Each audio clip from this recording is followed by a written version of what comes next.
The morning I opened the workshop door and saw what lay on the sawdust floor, my knees nearly gave out beneath me.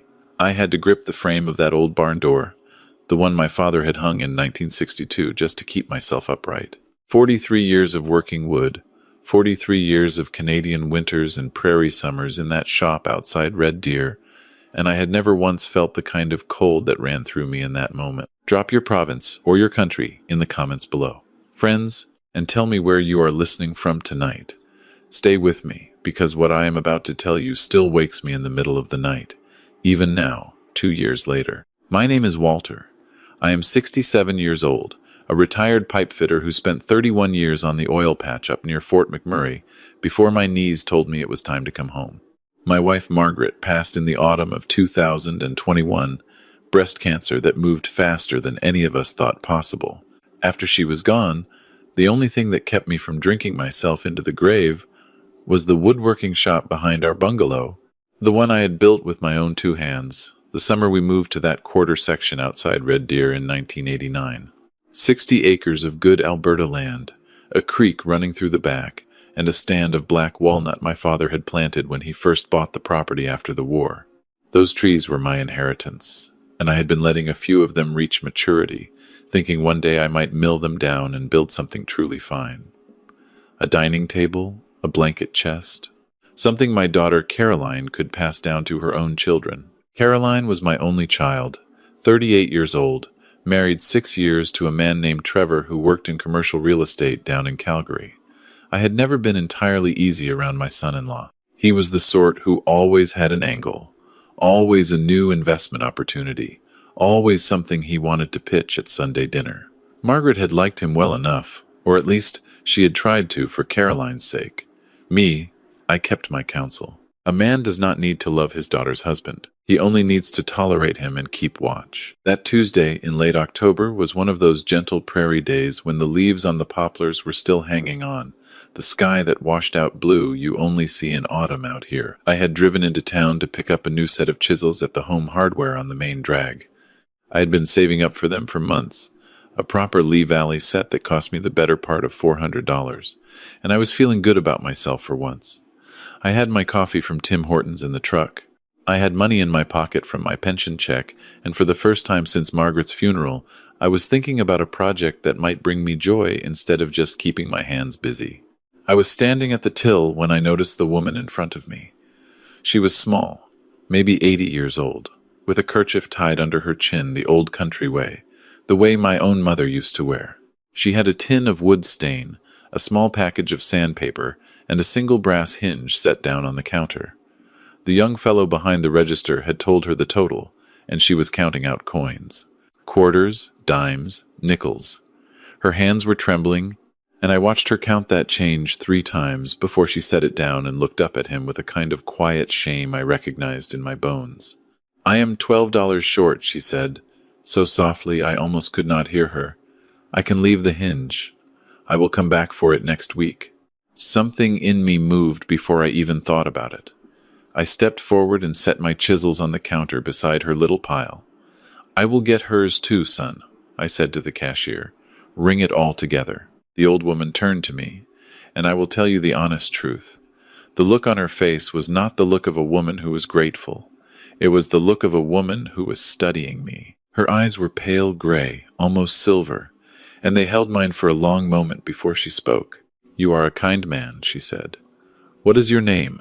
"Walter," I told her. "Walter Bergstrom, from out on the Glenifer Road." "Bergstrom," she repeated, and she nodded slowly, as though the name meant something to her. "I knew a Bergstrom once, a long time ago." She let me pay. She gathered her little bag of supplies, and she walked with me out into the parking lot, and I remember being surprised at how steady her step was for a woman who looked so fragile. When we reached my truck, she reached out and took hold of my forearm. Her grip was stronger than it had any right to be.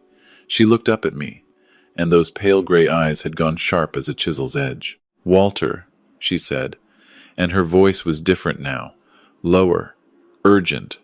"Listen to me carefully.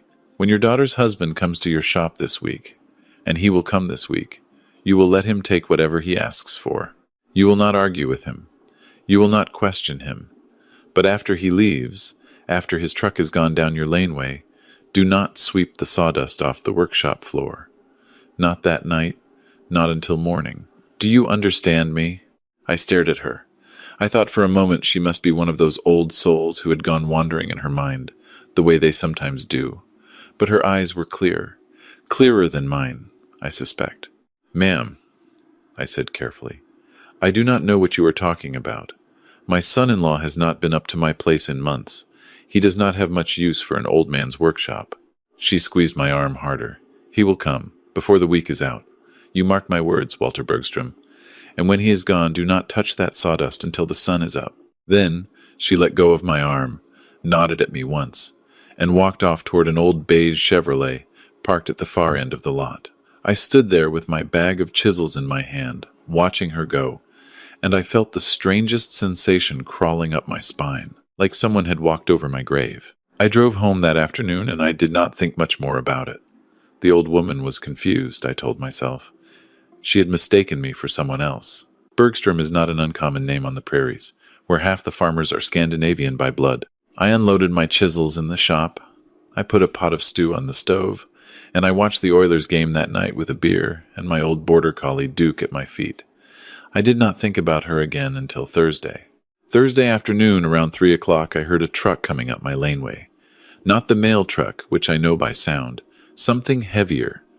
A diesel. I looked out the kitchen window and my heart sank, because pulling up beside my workshop was Trevor's big black Ram 3500, the one with the flatbed trailer hitched behind. And Trevor was already climbing down from the cab, along with another fellow I did not recognize, a heavy-set man in a black hoodie pulled up over his head. I walked out to meet them, and Trevor greeted me with that wide salesman's smile he always wore. "Walter!" "Hey!" I tried to call, but I could not get through. "Your cell must be off again." "My cell has been on," I said. "But go on. What brings you up here?" Trevor glanced at the other fellow and then back at me. "Listen, Walter, I have a bit of a situation. A buddy of mine down in Calgary is building a custom home up in Canmore, and his architect is looking for some reclaimed black walnut. Live edge. Really high-end stuff. I told him about the trees you have out behind the creek, and he is willing to pay top dollar. I thought, while I was up this way for a showing in Sylvan Lake, I would grab a couple of logs for him. If that is okay with you."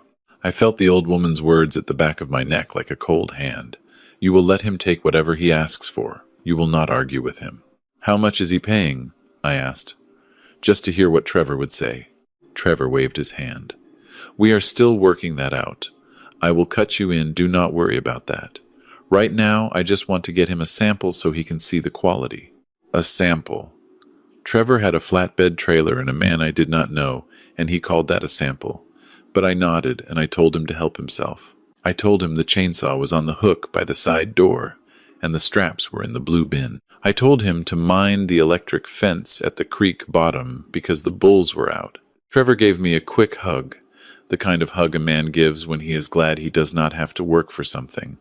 And then he and the other fellow drove the truck down the back track toward the walnut stand. I went into the workshop, and I pretended to work on a bookshelf I had been building, but really I was listening. I heard the chainsaw start up. About 20 minutes later, I heard it run for a long time, and when they finally came back past the house 2 hours later, the flatbed was loaded with 3 big walnut logs, each one the size of a man's torso and probably worth more than Trevor's truck. He waved at me from the cab. I waved back. Then he did something strange. He pulled the truck up, right alongside my workshop, and he and his friend got out. "Walter, do you mind if we grab a bite of something from your fridge before we head back? It is a long drive." "Help yourself," I said. "There is some leftover stew." While they were in the house, I stood in the doorway of my workshop and I watched them through the kitchen window. I saw Trevor open my fridge, take out the stew, and hand it to his buddy. But Trevor himself did not eat. Trevor walked down my hallway toward the spare room where I keep my filing cabinet. The one with all of Margaret's papers, my will, the land title, the bank statements. He was in that room for maybe 4 minutes. Then he came back out to the kitchen, ate a quick bowl of stew, and they left. I watched his tail lights disappear down the laneway. The sun was setting behind the foothills, and the shadows were getting long across my yard. I went into the spare room and I checked the filing cabinet. Nothing seemed out of place, but something felt wrong. Something felt deeply, terribly wrong. And then I remembered the old woman. Do not sweep the sawdust. I walked out to the workshop and I turned on the overhead lights. The floor was covered in a fresh layer of fine sawdust from the afternoon's work, mine, and I now realized whatever Trevor had been doing in there while his friend was in the house. I had not even noticed him slip into the shop. I looked around carefully, and at first I saw nothing out of the ordinary. Just my bench, my tools, my half-finished bookshelf. A pile of offcuts in the corner. The sawdust on the floor, undisturbed by my feet because I had stayed in the doorway. I wanted so badly to sweep. 40 years of habit. A clean shop is a safe shop, my father always said. But the old woman's voice was in my ear, and so I turned off the light. I locked the door, and I went into the house. I did not sleep that night. Duke lay at the foot of my bed, and I stared at the ceiling and listened to the wind coming down off the foothills, and I tried to understand what I was feeling. Around 3 in the morning I got up and I made myself a cup of coffee and I sat at the kitchen table watching the clock. When the first gray light came up over the eastern horizon, I pulled on my work boots and my parka, and I walked out to the shop with a flashlight in my hand. I opened the door slowly, carefully. I stepped inside and I shone the beam down at the floor, and there, pressed into the fresh sawdust, were footprints. 2 sets. One of them was Trevor's work boots, I could tell by the Vibram pattern. The other was smaller, narrower, a running shoe of some kind. The footprints led from the side door, around the back of my workbench, over to the corner where I kept an old steamer trunk that had belonged to my grandfather. The trunk had been shoved a few inches out of place. I could see the clean rectangle on the concrete where it had sat for years. I opened the trunk with hands that were starting to shake. Inside, beneath the old horse blankets my grandfather had kept in there, was a black duffel bag I had never seen before in my life.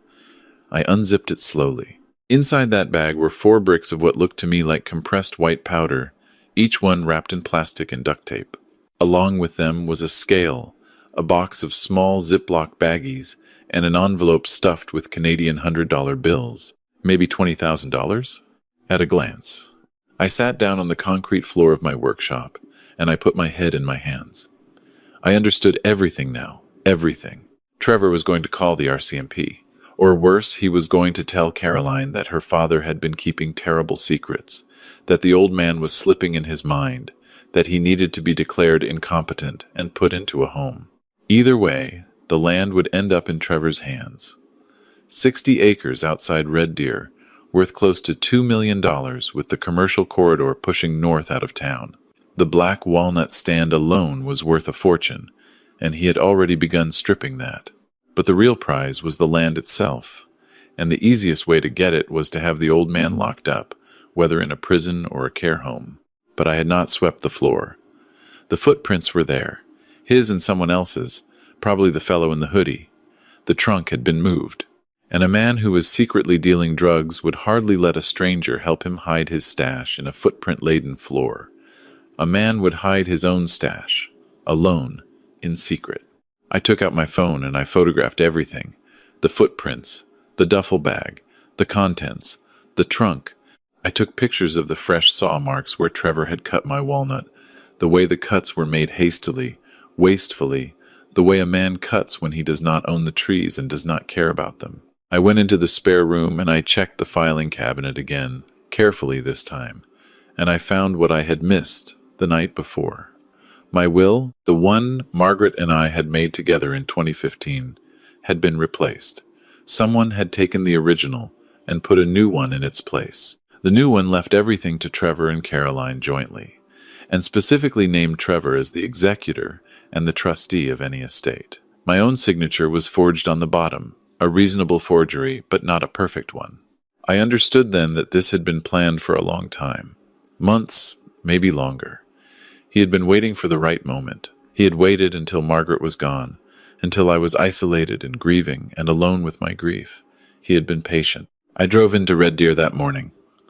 I did not go to the RCMP yet. I went first to my lawyer, Gordon McPherson, a fellow I had known since we were boys together at the old Lindsay Thurber High School. Gordon had drawn up my original will. He took one look at the forged document and he shook his head. He told me to sit tight, to say nothing to anyone, and to let him make some phone calls. While I was waiting in his office, I thought about the old woman at the hardware store. Something was nagging at me. I took out my phone and I called Gordon's receptionist, and I asked her if she could look up a name for me. Any Bergstroms in the Red Deer area. Older records. Going back to the 70s or 80s. She came back 20 minutes later with a single name. Ingrid Bergstrom, my grandfather's younger sister.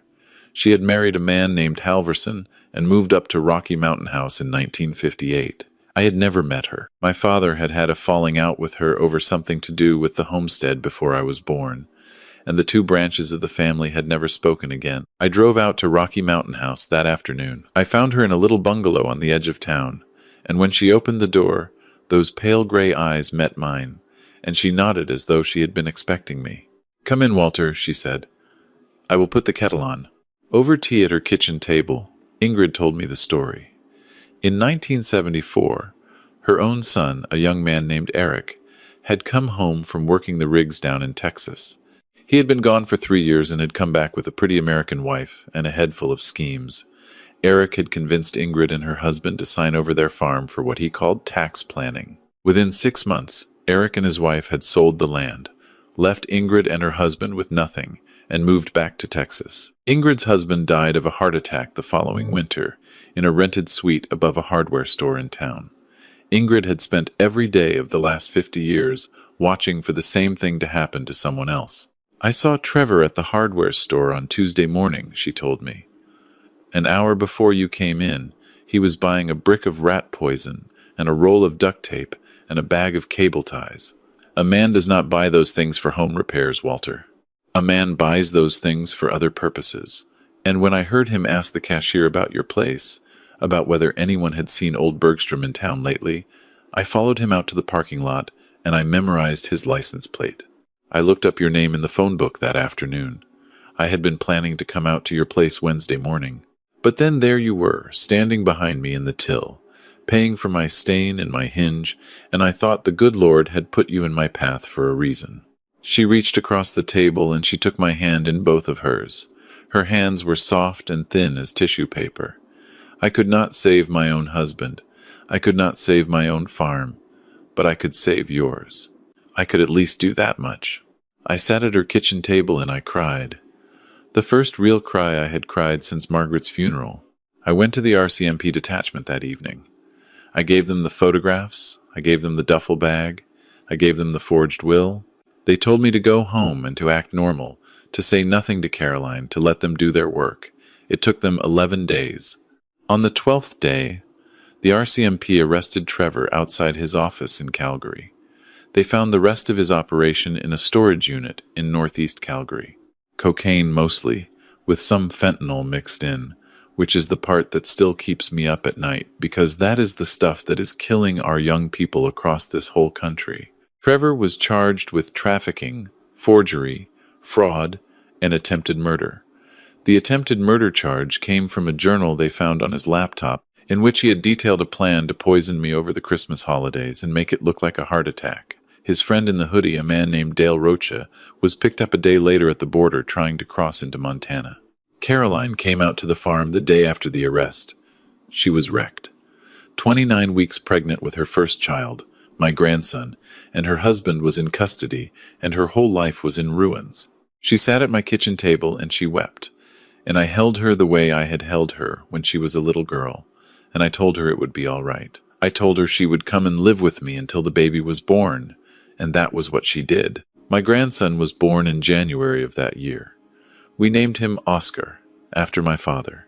He is 2 years old now, and he toddles out to the workshop with me every afternoon, and he sits on a little stool I built him, and he watches me plane the black walnut boards I milled from the 3 logs the RCMP returned to me after the trial. I am building him a blanket chest.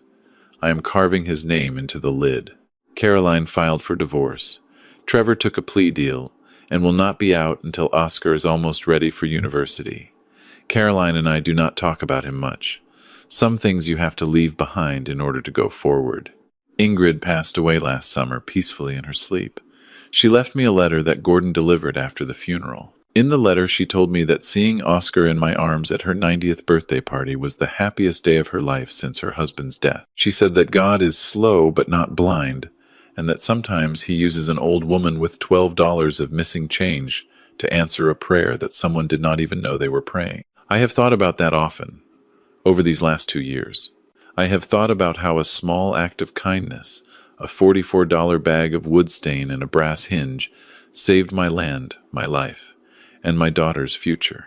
I have thought about how I almost did not say anything to Ingrid in that hardware store, how I almost just paid for my own chisels and walked out and minded my own business, the way a Canadian is so often taught to do.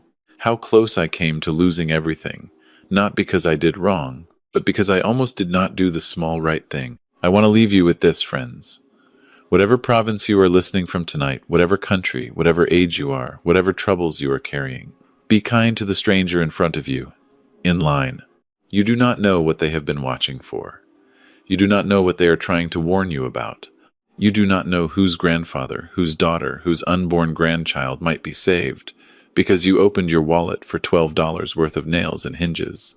And if someone ever grips your arm and whispers something that does not make any sense, something about sawdust or leaves or the sound your own truck makes in the laneway, you listen to them.